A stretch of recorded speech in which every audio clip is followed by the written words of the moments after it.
Hello दोस्तों, आज की इस वीडियो में आपका बहुत बहुत स्वागत है।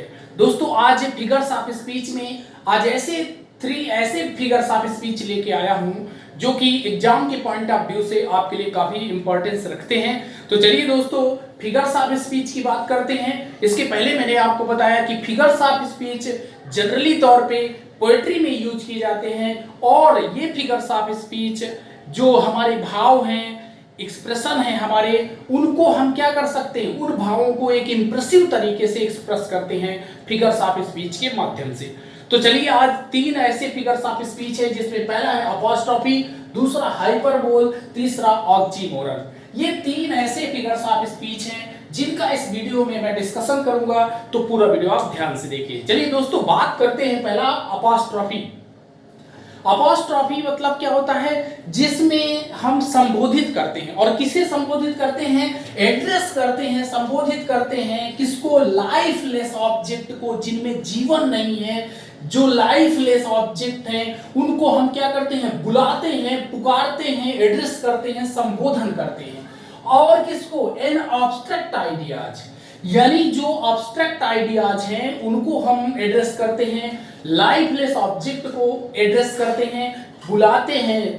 इस फिगर ऑफ स्पीच में ऐसे बुलाते हैं, एज इफ माने मानो क्या है, दे वेयर इट वेयर लिविंग, ऐसे हम उनके साथ बिहेव करते हैं, इस तरह से बुलाते हैं कि जैसे वो जीवित हैं, जैसे वो सुन रही हैं, जैसे वो क्या मूवमेंट कर सकती हैं, यानी रिस्पॉन्स कर सकती हैं। इस तरह से हम लाइफलेस ऑब्जेक्ट को, एब्स्ट्रैक्ट आइडिया को जब हम एड्रेस करते हैं, बुलाते हैं, पुकारते हैं, इस तरह से पुकारते हैं मानो कि वो क्या कर सकती हैं, वो जीवित हैं, लिविंग हैं, तब ऐसी जगह क्या होता है, तब ऐसी जगह अपॉस्ट्रोफी फिगर्स ऑफ स्पीच होता है। जैसे देखो, यहां पर मैंने एग्जांपल दिया, ओ डेथ, अरे मृत्यु, वेयर इज द स्टिंग, कहां है तेरा स्टिंग माने डंक, अरे मृत्यु तुम्हारा डंक कहां है। तो डंक कौन मारता है? लिविंग, यानी बिच्छू मारती है। डंक मारने का काम बिच्छू जो कि लिविंग है वो करती है। पर यहां पर क्या है, हम मृत्यु से क्या पूछ रहे हैं कि अरे मृत्यु, अब डंक तुम्हारा कहां है कि मुझ पर मारो। यानी क्या है, मृत्यु के पास कैसा, मृत्यु के साथ ऐसा बिहेव किया जा रहा है जैसे कि वो लिविंग है। तो इसीलिए इसमें लाइन में क्या हो गया, अपॉस्ट्रोफी फिगर्स ऑफ स्पीच हो गया। चलिए दोस्तों, दूसरा एग्जांपल, मिल्टन, अरे Milton, thou shouldn't be living at this hour, अरे मिल्टन, जो मिल्टन अब नहीं है, अब मिल्टन के बारे में कहा जाता है जो क्या हो गए, अब नहीं है, उनको पुकारा जा रहा है, Milton thou shouldn't be living, तुम्हें नहीं होना चाहिए, एट दिस आवर, इस वक्त पे तुम्हें नहीं होना चाहिए। यानी मिल्टन के बारे में कहा जा रहा है, मिल्टन को पुकारा जा रहा है और मिल्टन के बारे में कहा जा रहा है जो कि अब क्या है, अब प्रेजेंट टाइम पे नहीं है। तो लाइफलेस है और एब्स्ट्रैक्ट आइडिया, जब दोनों को हम जीवित मान करके बिहेव करेंगे तो अपॉस्ट्रोफी फिगर्स ऑफ स्पीच होगा। जैसे देखिए, ओ स्टार्स, अरे तारों, अरे बादलों, अरे हवाओं, ye are all about to walk me, ये सब तुम सब लोग क्या हो, ई मतलब you are all about to mock me, तुम सब लोग मेरा मॉक करने के लिए, मेरी हंसी उड़ाने के लिए हो। अरे तारों, अरे बादलों, अरे हवाओं, तुम सब लोग क्या हो, मेरा मजाक उड़ाने के लिए हो। तो मजाक कौन उड़ाता? मजाक लिविंग उड़ाते हैं, मजाक व्यक्ति उड़ाता है, मजाक जो उड़ाता है उसमें लाइफ होती है, जीवन होता है। पर यहाँ पर मजाक उड़ाने का काम किससे कराया जा रहा है? स्टार से किया जा रहा है, क्लाउड से किया जा रहा है, विंड से किया जा रहा है। तो ये क्या हो जाएगा, यहाँ पर फिगर्स ऑफ स्पीच अपॉस्ट्रोफी होगा। जैसे ये बचपन में एक पोएम आप बहुत याद की हो, twinkle twinkle little star how I wonder what you are. तो इस पोएम में भी अपॉस्ट्रोफी है। क्यों? क्योंकि बच्चा तारों से बात कर रहा है। बात हम किससे करते हैं? लिविंग से बात कर रहे हैं। तो इसमें क्या, जो चाइल्ड है वो स्टार्स से बातें कर रहा है, तो उसमें भी अपॉस्ट्रोफी है। तो ये एग्जांपल हो गए। चलिए बात करते हैं हाइपरबोल। हाइपरबोल मतलब क्या होता है कि जो फैक्ट होता है उसको एग्जेजरेशन कर देते हैं, यानी अतिशयोक्ति, यानी बढ़ा चढ़ा करके हम एक्सप्रेस करते हैं। कोई बात है उसको इतना बढ़ा चढ़ा के कि जैसे वो है ही नहीं उस तरह की, उतना बढ़ा चढ़ा के बात करते हैं।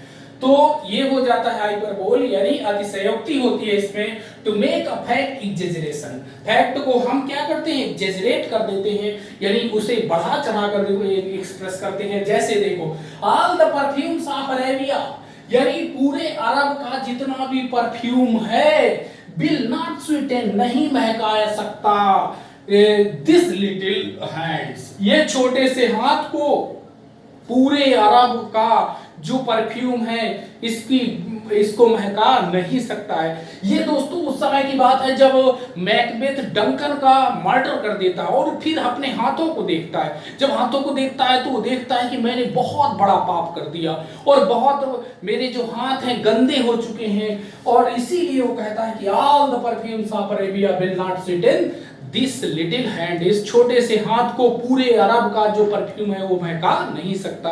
अब देखते हैं कि परफ्यूम की एक छोटी सी बूंद बहुत दूर तक अपनी खुशबू फैला सकती है, पर यहाँ पर क्या कहा गया, बहुत बहुत शार्ट कर दिया गया। तो चीजों को क्या करा जाता है, या तो हम बहुत बढ़ा चढ़ा कर रिप्रेजेंट करते हैं, या बढ़ाई जो बड़ी बड़ी चीजें उनको छोटे से में हम रोक देते हैं, लिमिट कर देते हैं, तो वहां पर होता है हाइपरबोल। चलो एक एग्जांपल और, आई एम सो हंग्री, मैं इतना भूखा हूं, I could eat a horse, कि मैं हॉर्स खा सकता हूं, यानी इतनी भूख तो किसी को हो नहीं सकती कि घोड़ा एक आदमी खा जाए, इतनी क्षमता तो इसी आदमी में नहीं है। तो यहां पर बढ़ा चढ़ा के बात की गई। सी हैज अ मिलियन थिंग्स, एक मिलियन चीजें हैं टू डू टुडे, आज करने के लिए, आज ही वो 1 मिलियन चीजें, 1 मिलियन वर्क करने वाली है। ऐसा कभी नहीं हो सकता, एक दिन में कोई भी व्यक्ति 2-4 काम करेगा, ना कि 1 मिलियन वर्क करेगा।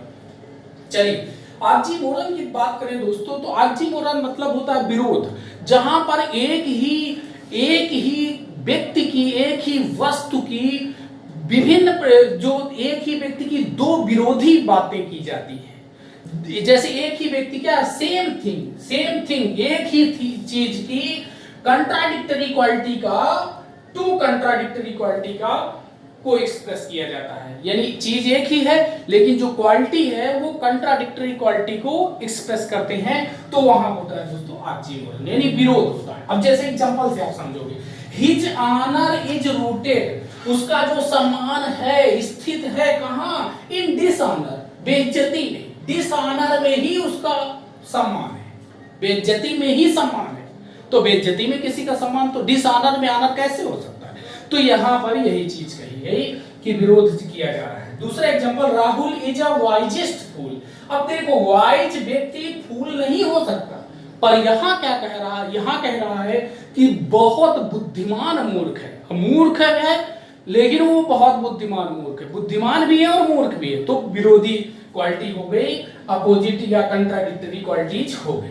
चलिए एक और देख लेते हैं, सी एक्सेप्टेड, उसने स्वीकार किया, it as the kind cruelty. देखो क्रुएल्टी निर्दयता और काइंड दयालुता, दयालुता और निर्दयता, ये दोनों कंट्राडिक्टरी क्वालिटीज हो गई। ऑफ द सर्जियंस का नाइफ, सर्जियन की नाइफ का जो काइंड है और क्रुएल्टी, ये दोनों अपोजिट है, कंट्राडिक्टरी क्वालिटी है, तो यहां पर क्या होगा, यहां पर ऑक्सीमोरन होगा। तो चलिए दोस्तों, एक और फिगर्स ऑफ स्पीच आपके सिलेबस में है, अगर आप इंटर के स्टूडेंट हो तो ओनोमेटोपोइया, जो कि ध्वन्य अलंकार होता है, जिसमें क्या होता है, जिसमें दोस्तों होता है जैसे ध्वनि होती है, ध्वनि आवाज होती है, जिसमें जैसे मान लो curfew tolls the knell of parting day, जैसे कि घंटियां बजती है, गिरजाघर की घंटियां बज रही हैं कि दिन समाप्त हो चुका है, जैसे hissing of the snake, the murmur soon replied, जो अंतरात्मा की आवाज है उसने आवाज दिया। तो इस तरह से क्या है ओनोमेटोपोइया, उसे भी आप देख लीजिएगा। तो चलिए आज बस इतना ही, मिलते हैं अगले वीडियो में, तब तक के लिए नमस्कार।